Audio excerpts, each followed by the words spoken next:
So I go into tryouts, I get cut. So now I got all this time on my hands. And I start to think to myself, wait, Nate Robinson actually reached out to me last week about this meeting, Let me go see what this meeting's about. So I go to the meeting and ended up being something that changed my life forever.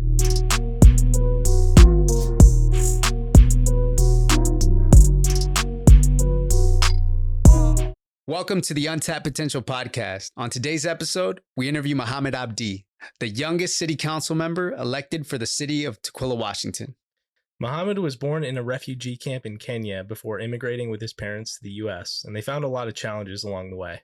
In this episode, we talk about his family's journey as Somali immigrants, the struggles that they faced in order to assimilate to life here in the United States, and his journey to becoming a leader in his community. Mohamed, thanks for coming, man. How you doing today? I'm doing good, man. Thank you so much for having me, man. I'm really blessed to be in the show and to be in your guys' presence today, so I appreciate it. Yeah, man. The youngest Tukwila City Council member, man. That's a big, huge deal. And you're 25 years old? Yeah, I just turned 25. You just turned 25. Yeah. So you got elected when you were 24. Yes, I got elected when I was 24. Wow. And you just graduated from the University of Washington? Yep. So I graduated University of Washington, Seattle last year in June. So yeah, the first graduated in my family. So it's a big deal for me and my family. Congratulations. Man, that's a huge deal, man. We're really happy to have you on. We really want to dive into your story starting at the beginning. So you were born in Africa, right? Yes. Yeah, we were just talking about that, and your family comes from Somalia. Can you tell us a little bit about kind of your family's background? Yes, so I'm from Somalia, and so for me, my story began, being born in a Kenya Nairobi refugee camp. Yeah. And so for me, my parents, in the 90s, there was a civil war in Somalia, and so a lot of the Somali folks, just like my parents, we had to migrate to different neighboring countries like Kenya, for instance, because we had to flee away from the trauma and the war that was going on in our homeland. And so my parents, they migrated to Kenya, and they just so happened to be neighbors. And so, I came Destiny. out. Yeah, wow. Destiny. Yeah, that's how I came out. So I came out in those circumstances, in that environment. And about when I was 5 months old, that's when I migrated to America. And the first city I moved to was Tukwila, Washington. Wow. So you have memories of growing up in Kenya? Yes. No, I mean 5 months. I was 5 months. Oh, 5 months. Okay, yeah, sorry. I thought you had said 5 years. Okay. So your first memories are here in Tukwila? Yes. So what was that like growing up in Tukwila? Yeah, so for me, when we first moved to Tukwila, as I got older, I realized that we were dealing with a lot of different challenges. Yeah. And the two challenges that come to my mind is the culture language barrier and the, just assimilating to society, like, feeling welcome. And so I think my parents not knowing English, I seen how much they struggled getting necessary help, whether it was trying to get a green card, trying to get a passport. I just feel like, immigrants, just like my parents, it was hard to be seen or heard. Yeah. You know what I mean? It was easy to just brush them aside, Mm-hmm. So, I seen that growing up a lot, and I struggled too. I struggled to speak English up until the second grade, so. Yeah, no, I feel you. I could actually relate to that a little bit. I'm an immigrant from Mexico. Oh, nice. Kind of, my mom, divorced my dad, came to the U.S. and growing up, kind of like my first memories is like my mom was asking me questions. Like she'd go to the doctor, she'd be like, "What is he saying? Like, What does this mean?" Or like legal documents and stuff like that. Having to help with those types of things. Myself, not really even understanding the language. Were you in ESL? I was in ELL. Yeah, English language. Yeah, English language learning classes. Yep, I was in that all the way up till 9th grade. Honestly. Yeah. So I struggled to speak English all the way up till I want to say middle school, and I didn't know how to speak English till I was in the 2nd grade, like legit English. You know. So yeah. So when you came here from Somalia with your family, was there a big Somalian community in Tukwila? Is that why they chose Tukwila, Washington? Or great question. Like, so Seattle is actually the 3rd biggest Somali population in America. Oh, wow. First is Minnesota, second is Ohio, and Seattle's 3rd. Damn, Minnesota and Ohio, huh? Yeah, Minnesota and Ohio, yeah. And I just think that it's because, the immigration centers, I think it was good for our people, just to get our paperwork processed and try to just ensure that we can have a better quality of life, So one of the biggest attraction spots were Seattle, Minnesota, and Ohio. So that's why we have a Somali population here. I think that's important though when you have a community that surrounds you, because you're all kind of struggling to assimilate, but because you're going through it together, you can help each other out. There's someone that might have gotten here a few years earlier, and they can help you point you to resources and stuff. Did your family have people like that helped them out? Yeah, no, honestly, when they first got here, they didn't have a legit one person helping them out. It was just like, there was so much things that needs to be done. As you can imagine, you don't know English. Your school was interrupted by the Civil War, so it's not that we're intelligent, but they had challenges. Right. All immigrants, had challenges.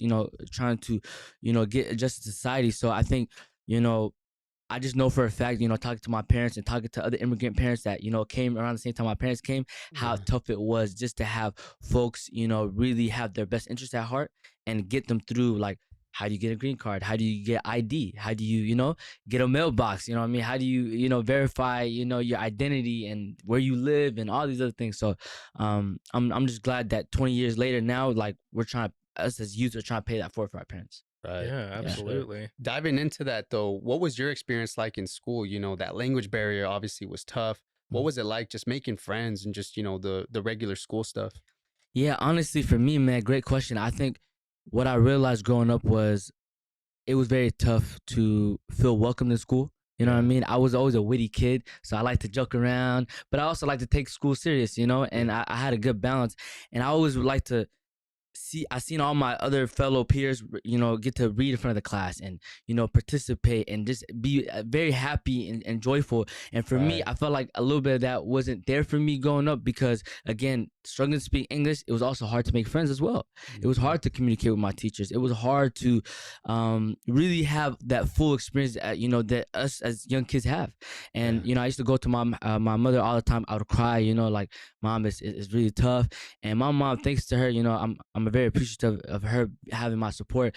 She would actually volunteer with me from Head Start all the way to like first grade. She would actively participate a couple times a week to make sure that I felt welcome, and that I felt like I was seen. She was a big support system for me, and she would assure me that things would get easier. I just had to stay patient, and she had my back. Yeah. Were there others, kids from Somalia that immigrated as well that kind of were in your same situation or? Yes, I remember growing up. I had one good friend, and she's also from Somalia. Her mom would also come too. You know what I mean? Oh, I see. So I think her mother and my mother, knew the importance of how big that was for us as kids. Absolutely. Because we were struggling. So yeah, that's cool. So when did it kind of click for you? When did you start to feel like you kind of got a sense of belonging and found a community there in Tukwila? Great question. I think so I gravitated towards leadership. It's funny because my mom, I'm the oldest of 8 kids. Oh, so I got one brother, 6 sisters. But again, it happened slowly over time, you know?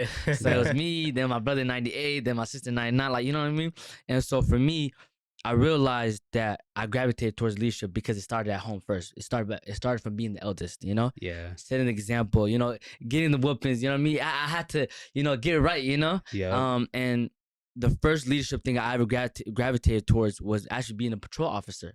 So when I was in the 5th grade, I had the vest on. I was, helping kids crosswalk, in the streets with their families, with their parents. Yeah. So that was the first time I felt like I was, I felt like I belonged in the school. Right. I was being a patrol officer, and then I loved the concept of, being a leader and being involved. So I started to get more and more involved as time was on. Were you ever like in a situation where you were running for class president later on in school, or? Yes. So in high school, I actually ran to become a school board representative. Oh, okay. So I got to work in the school board district, and I actually got elected to be a school board rep. So I did in that high school. In high school, I did that for 2 years. Wow. So what does that mean to be a school board representative? Yeah. So it was honestly, it was like being an elected official just at a young age. So I got elected when I was 16. And so I got to see what goes behind the school district, like education and policies and budgets, with a lot of, grown white folks, so I got to learn how the abilities to be patient and find my niche, so I could just try to better represent my peers in school. So is that position like a peer type of position where they elect representatives that are within the age group of the students? Yes, I think they do that intentionally because young folks, they want to get young folks involved, Sure, to have a seat at the table because it doesn't always makes sense if adults are making decisions for young folks. You need a little bit of balance. So I think the district had been doing that for a couple years at the time, and it just so happened to be the year that I did it. It was the most competitive process, as far as like electing somebody, and that's when I was like, I don't know if I'm gonna get it. And once I got that, that was the first time I ever believed in my life that I could do anything I set my mind to. That's Wow. confidence, man. That is That builds confidence. confidence. Yeah. What was that process like? You said it was Yeah. competitive. Were you elected by students, or was it kind of like a mix of people? It was an interview process, so it's like applying for a job. Oh, You know what I mean? So gotcha. I got interviewed by the school board members that have been there for years and decades. And yeah, it was, you have to find a way to stand out. You know what I mean? Yeah. You have to, confidently believe that I'm enough. You know what I mean? I feel like I've proven enough. I've done enough in the community. I've done enough in the school.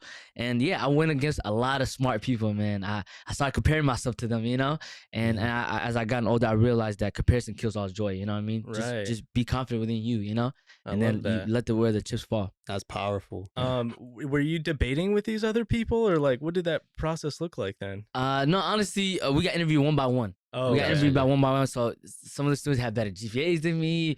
Some of them were taking a lot harder classes than me, and they had done some impressive things. But I also felt confident in my skills because I was giving back since I was 14, and when I applied, I was 16.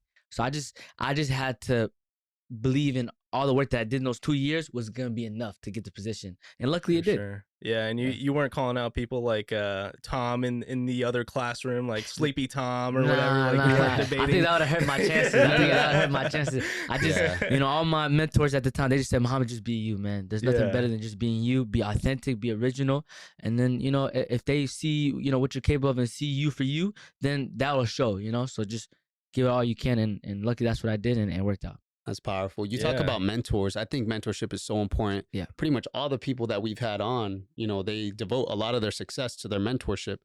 Where did you find your mentors? Who were some of your first mentors? Thank you. Great question. So my mentor, his name is Nate Robinson. So no shit. Nate Robinson, the NBA player? Not the basketball player. Okay. Nate Robinson, my gosh. he works at the School Community Center. Yeah, so shout out to Nate, Sorry, where does he work at? Yeah, he works at the School Community Center. Tukwila Community I Center. bet he gets that all the time, though. No, he gets that all the time. Yeah. Even as kids, we're like, Nate Robinson, the basketball player? Yeah. But honestly, man, it's such a great, humble man. He's very competent, very caring. So I'm going to share a quick story with you guys. So in high school, my biggest dream that I always had as a kid was being an NBA player. But as I knew that I wasn't the biggest nor I was the tallest. I was just a scrawny kid. So I told myself, the only best way I could live my dream, I want to make it on the varsity basketball team my senior year.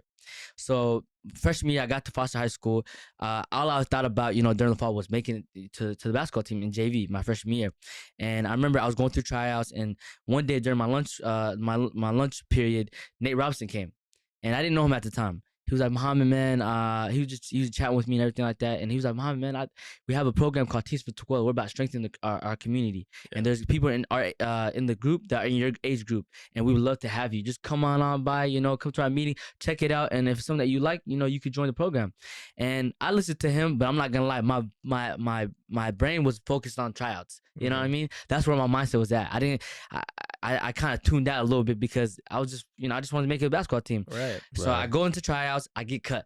So now I got all this time in my hands. And I started to think to myself, wait, Nate Robinson actually reached out to me last week about this meeting, Let me go see what this meeting is about. So I go to the meeting, and ended up being something that changed my life forever. I've been a part of that program for 8 years. Wow. So it changed the trajectory of my life. I've been giving back. He showed me the portraits of, being a servant leader. So we built relationships with senior citizens in our community. Wow. We lobbied bills in Olympia, in our state capital, about homelessness, education, and immigration. And he instilled in me how important teen voice was. Because we always feel like as teens, our voice gets shut down. So he honestly, he's been the biggest mentor in my life. Was there a specific light bulb moment within that meeting that you had that you specifically remember of like, oh, wow, this is what I want to do instead? Yeah, honestly, the minute he told me that team voice is important, I didn't know what team voice meant at the time. Sure. Because I was only 14 years old. Right. And he was just trying to instill hope in us, and let us know that, hey, we deserve to have a seat at the table, we deserve to voice our opinions and have it be heard. And yeah, have a say in what our future is, because we are the future, So yeah, he instilled that in us. Wow. That's cool. And so then going to University of Washington, are you the first in your family to go to university? Yes, so I was the first to graduate high school in my family and the first to graduate college in my family. Wow. What was that like, the application process going to UW? Was UW kind of your first school, the only school, or were you looking at others too? Yes, no, University of Washington was my dream school, honestly. I'll never forget, in middle school, I won a raffle, and it was a UW Husky license plate, and I stuck that in my wall, and I told myself, it was just one of those things that I just wanted to manifest. I was like, you know what? I think this is a sign. Sometimes I just believe things are signs, you know what I mean? They're just around you, you know? So I was like, this license plate saying UW, University of Washington Huskies, I want to go to that school. That's my dream school, you know? And so I remember my senior year when we applied for colleges, you know what I mean? During the fall time, the first school I applied for was that school. And unfortunately, once the application deadline, the results came in, I didn't get selected. Oh, wow. Yeah, I didn't get selected. Yeah, right out of high school.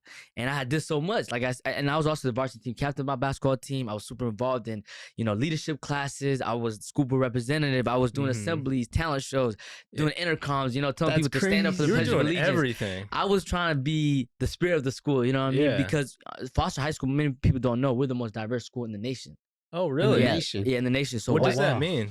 What that means is our student body is made up of people from all different places of the world. And white people are actually the minority in our school. Oh, wow. The only white people in our school was the staff and faculty. Oh, really? Yes, that's what made the most of the numbers. Wow. But the student body was made up of Somalis, Ethiopians, Eritreans, Nepals, Indians, Samoan, Bosnians, Serbians. You know what I mean? Like, we were nothing but just folks of color. And largely immigrants, I'm assuming, as well? Yeah, largely immigrants, 100%. Oh, wow. And we have an immigration center nearby that's in Tukwila.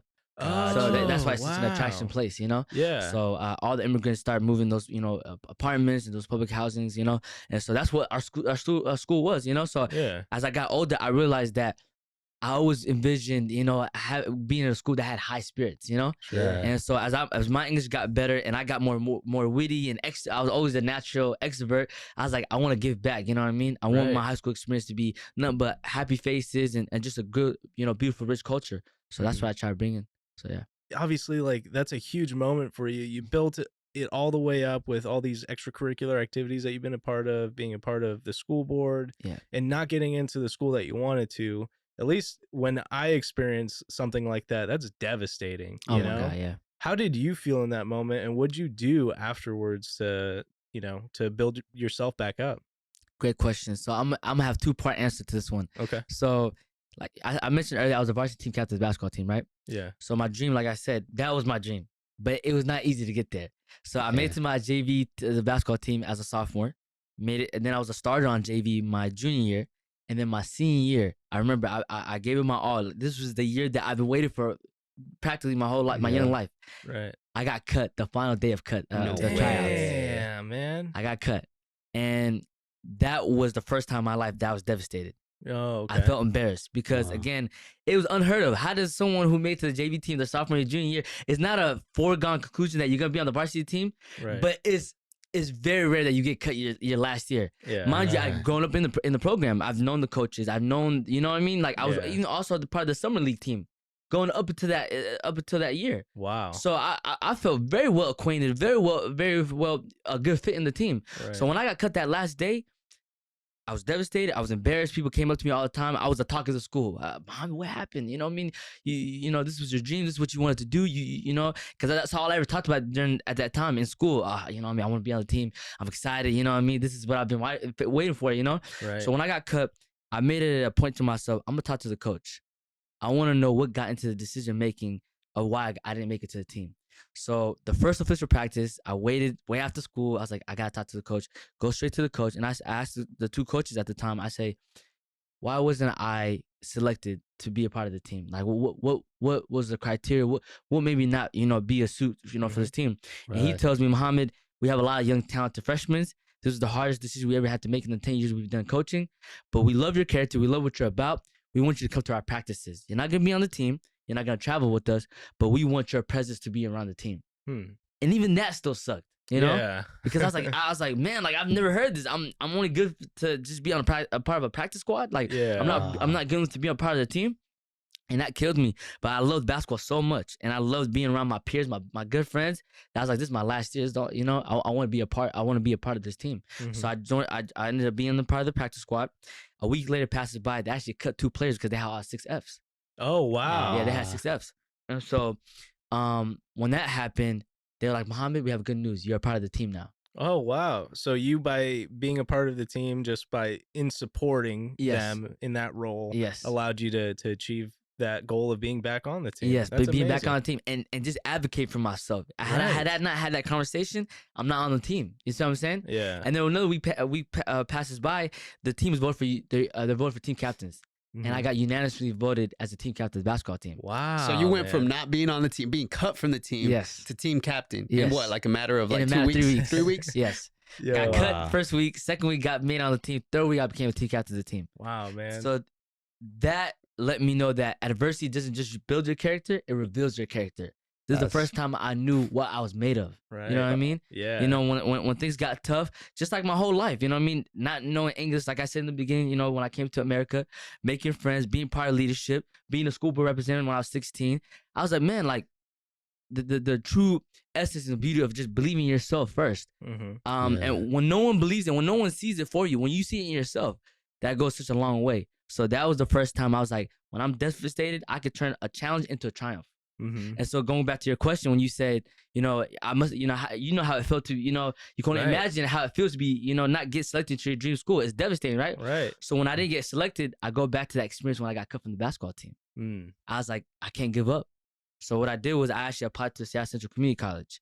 And I'm here to tell you guys that's the best decision I ever made in my life. Really? Yes. Because a lot of people think that going to community college after having all these dreams of going to a big, you know, university, it's almost taking a step backwards. You almost feel like shameful to go there as like your option.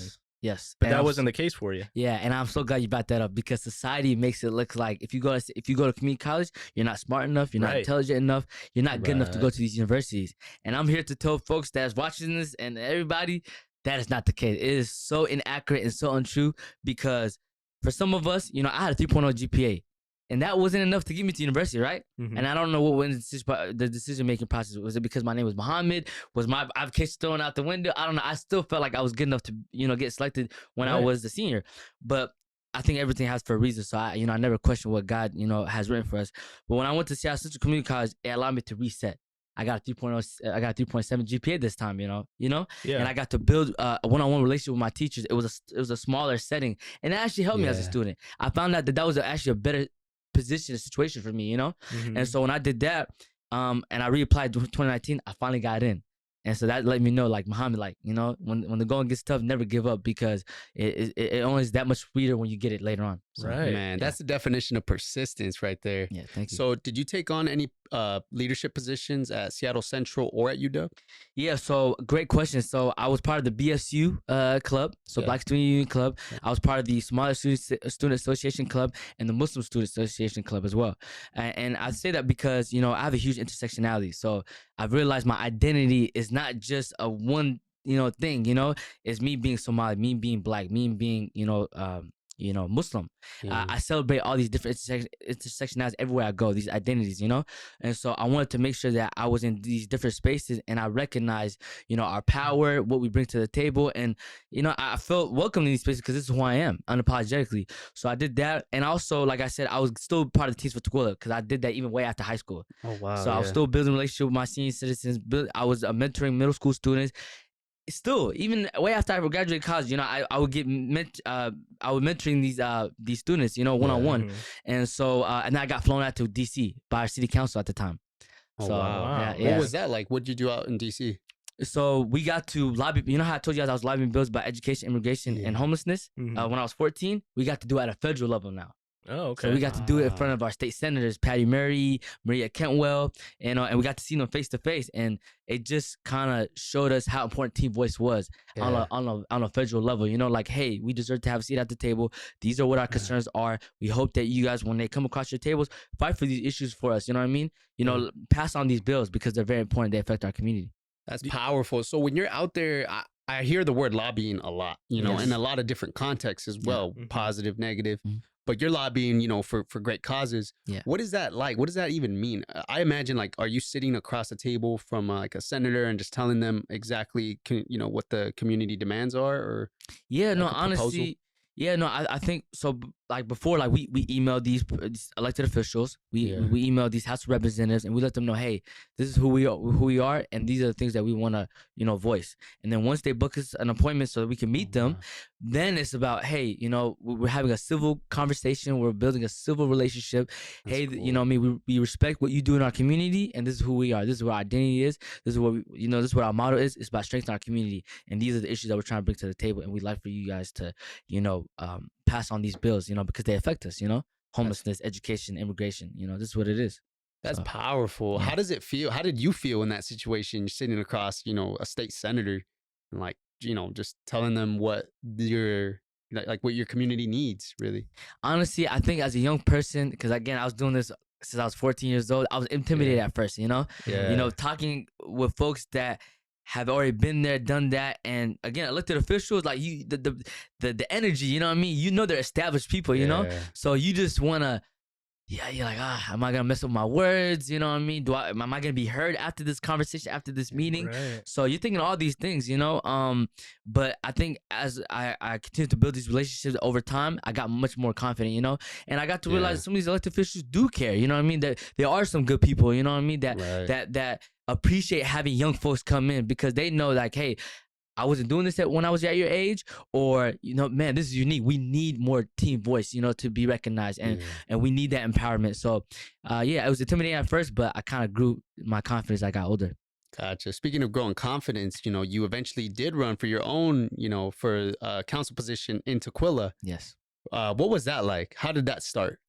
Yeah, so last year, how I mentioned earlier, like I graduated, a lot of my older friends, they started talking about post-grad depression, and post-grad depression is a real thing, not many people have a discussion about it, but some people are aware of it. Basically, it's like being stagnant right when you graduate from an apprenticeship, a fellowship, a school, a course, you know what I mean?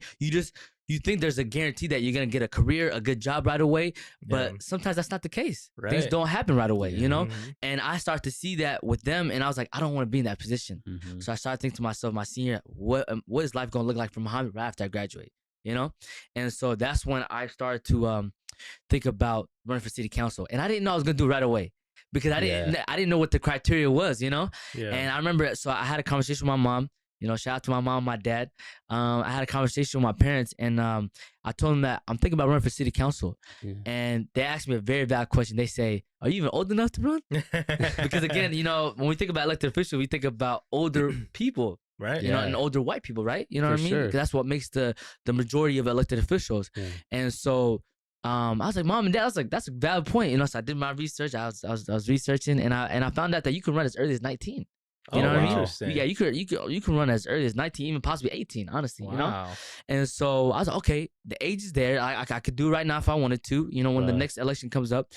But then I had to do some social searching. Do I want to do it right when I graduate, Because again, I was still in school. So a few months passes by. The first elected official I mentioned earlier, Zach Adon, shout out to him.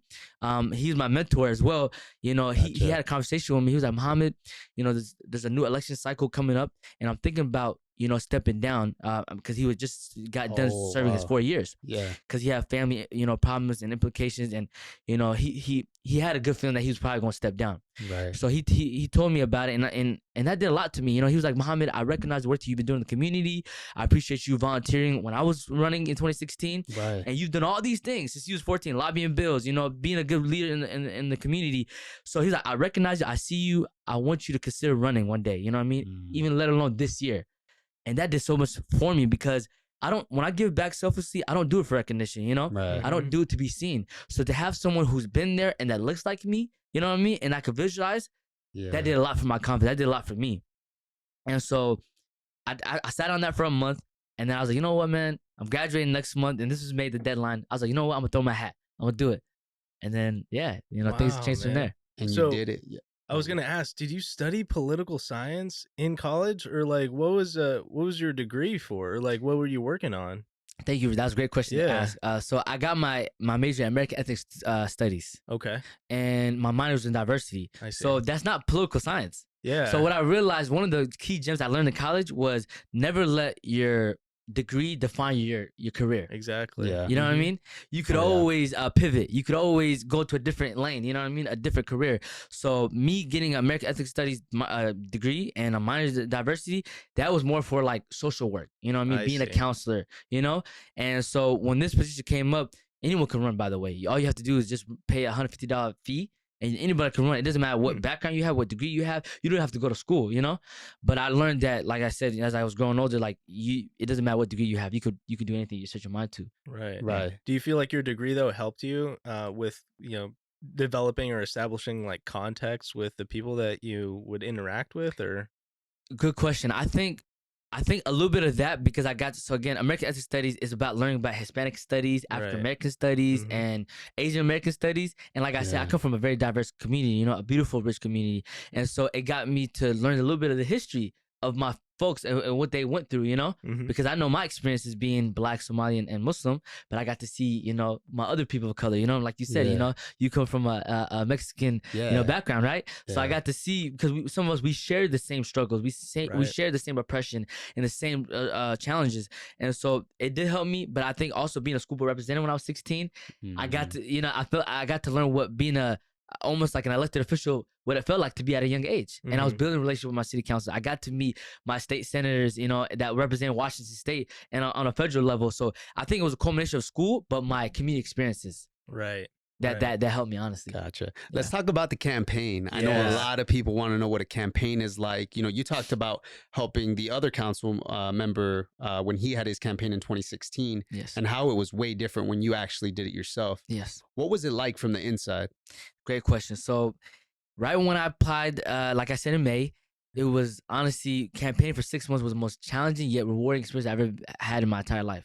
And I say that because, first of all, I realized that in Tukwila, there's 22,000 residents that live in Tukwila. Oh, wow. So your goal going into it, no matter what city it is, it could be Renton, where you're from, or you know, Linwood, it doesn't matter. You got to know what you're dealing with, you know what I mean? As far as how many people live in your city. And you're not going to hit 22,000 doors, but you got to get to as much people as possible to let them know why you think you're a good person to represent their ideas and their values and their morals, you know? And so I made it a mission during that, you know, the summer all the way into the fall. I'm gonna hit thousand doors, which I was able to do. But I realized that not one person could do this journey. You need a whole village of people. So I got all my friends in high school. I got all my mentors, my teachers, my parents, you know what I mean, my loved ones, you know, right by my side to help make sure that, you know, they let my folks, people know that, hey, I'm a good suit to try to represent them and their rich ideas, you know what I mean, and their ideologies. And so I got turned down by a couple people when I door knocked their doors. They didn't even want to have a conversation. Really? You know, you know what I mean? Sometimes door knocking at nighttime was a little scary because, you know, I've heard threats happen to other candidates where they were, you know, door knocking at a certain time when it got dark. I didn't want to get harmed, you know what I mean? I didn't want to get gunned down or someone pull out a gun, you know, by their doorstep, you know? So there was different challenges that I faced, from door knocking to, you know, making my voice heard among some people that didn't even want to listen to me. And I had a lot of people actually that did listen to me, you know what I mean? And that was rewarding too. So it was very challenging, man. Getting a campaign manager, I had to fire a consultant, you know what I mean? Because I didn't think they had my best interest at heart. They were valuing other clients and not me, you know? So it's a lot of different things that went in that process, but it was, I mean, as you can see, it was all well worth it. So Right. I want to ask about the people who turned you down. Why do you think they turned you down? Great question. I think the reason why they turned me down is some people have implicit biases, you know what I mean? Of, you know, where you come from based off of how you look. You know what I mean? It's kind of like judging by a book by its cover, you know what I mean? I see this Black guy, this Somali guy. Some people, they don't even identify me as Muslim or Somali. Sometimes they identify me as Black. If I get pulled over by a police officer, he's not going to identify me as Somali or Muslim. He's probably going to identify me as an African-American a man.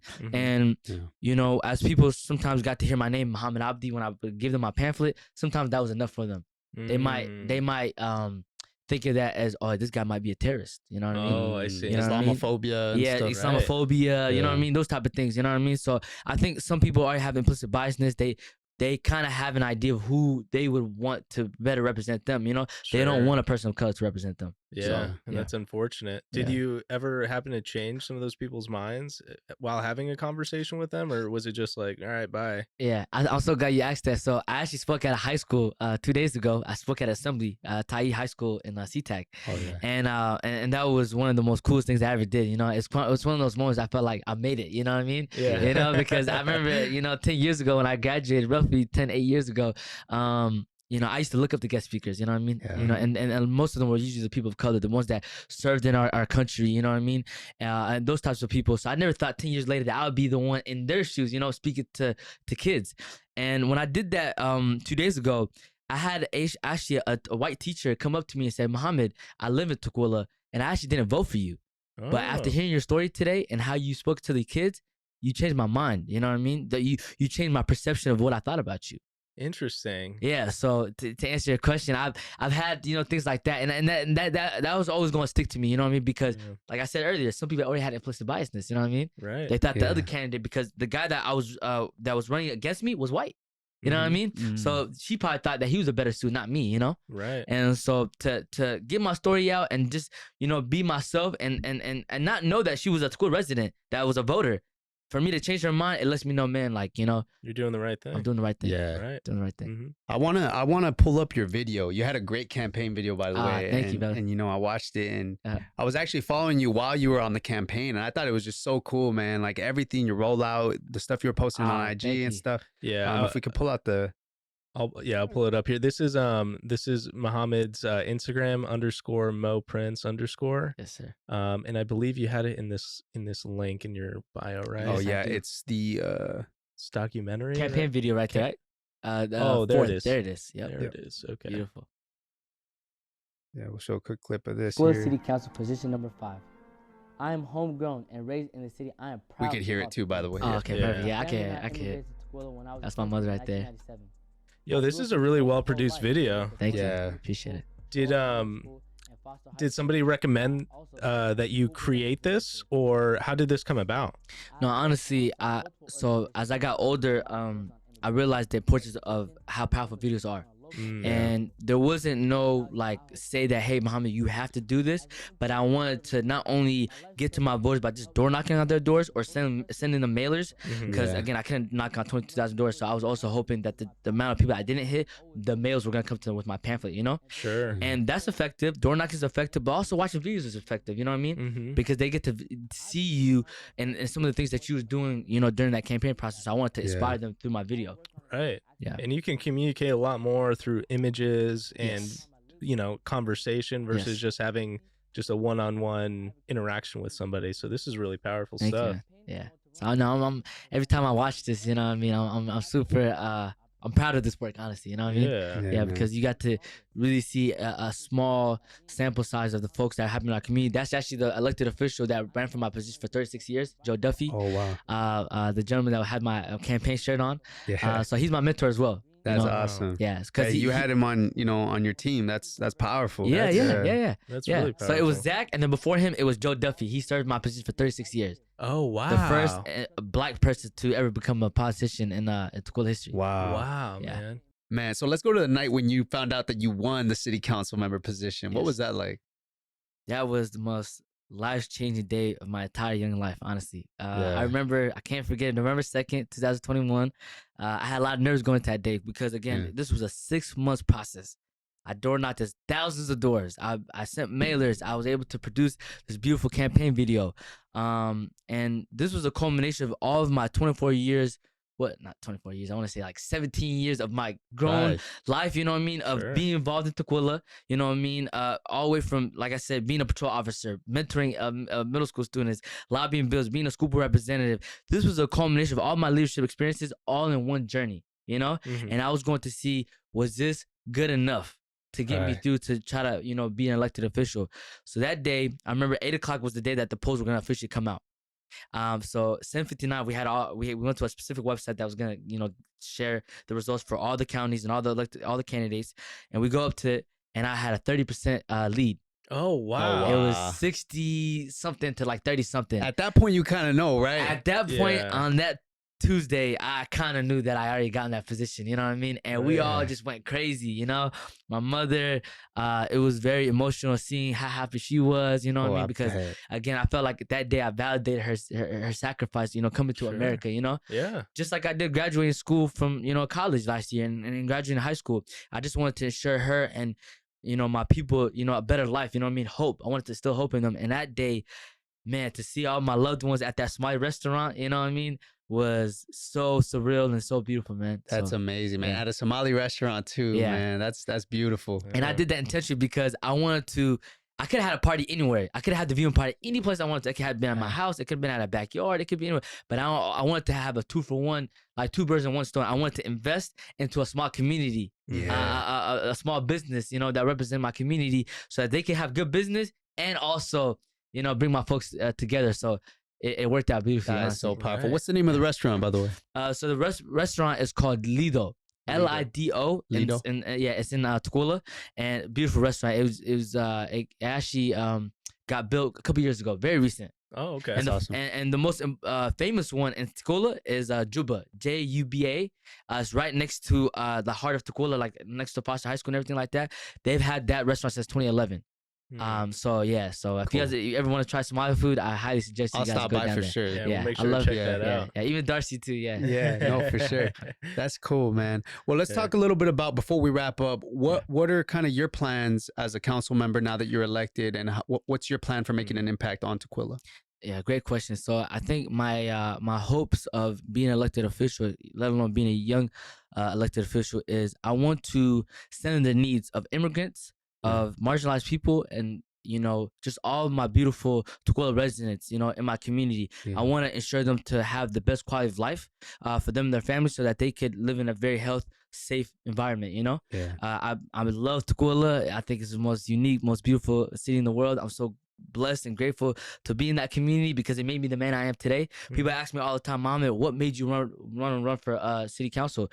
It's because, like I said, you know, I wanted to give back to the community that made me the man I am today. You know what I mean? I wanted to instill hope in young folks, you know what I mean, that they can too run and be elected to run for office, you know what I mean? I had a couple of people in my community actually question considering having young folks be in office. And that honestly was offensive to me, you know what I mean? It hurt me, you know, to hear these things by certain people in our community that were voicing on Facebook. And my thing was, man, like, for one, how, like, I don't know what gave them the audacity to think that young folks are not good enough to be an elected official, you know what I mean? You know, we deserve to have a seat at the table, you know what I mean? Because oftentimes, as people of color, teens, marginalized people of color, when we're not on the table, we're on the menu. Right. And for sure. and that's not how it should be, you know what I mean? We need more representation, you know? We need more doctors, we need more, you know, politicians and you know, people that are ownership in housing, you know what I mean? Because again, if we don't do it, then who will? You know what I mean? We need to see that. We need to visualize that, you know?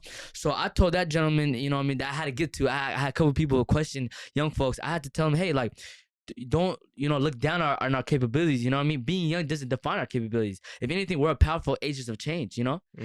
We are what keeps the economy and what makes society going. We're the ones that make society a beautiful thing, you know what I mean? And so I want to let all the young folks know that are watching this that we're good enough, we're smart enough, we're intelligent enough, we're gifted enough to do anything we set our minds to. You know, dreams do come true, you know what I mean? And don't let any naysayer or someone that doesn't believe you ever try to define what you could be one day, you know what I mean? You know what your capabilities is, you know what, you know, the gift that God has instilled you, and you can do anything you set your mind to. Absolutely, man. Yeah, man, that's so powerful. I'm very blessed, man. Thank y'all so much for, you know what I mean, recognizing my work, you know, you know, and seeing my journey, you know what I mean? I think spaces like this, I loved, you know, what you guys got going on, you know, the you know, this potential podcast, you know, because it highlights all the great people that are doing things in the community, you know what I mean? Right. And I love the guests that you guys have had. So it's an honor to be amongst the guests that you guys have had, you know? Thank you. So I'm really, really blessed to be, you know, in the show today, and I appreciate you guys having me. Well, thank you for coming through, Mohamed. You can check out Mo at Instagram _Mo Prince _ and you can also reach out to him via DM. Yes, please. Yeah. You guys can email me. I got 3 different emails. I got a campaign email, my personal email. I got 2 numbers. You know, my city council number is on Google, and I got my please reach out to me anytime. I'm always here to help people. So That's what I love doing. That's awesome. Thank you, Mohamed. Yeah, thank you. Thank you. Yeah, don't forget to subscribe to our YouTube channel, follow us on Instagram, follow us on TikTok, like this video, leave a comment, and thank y'all. Catch us next time.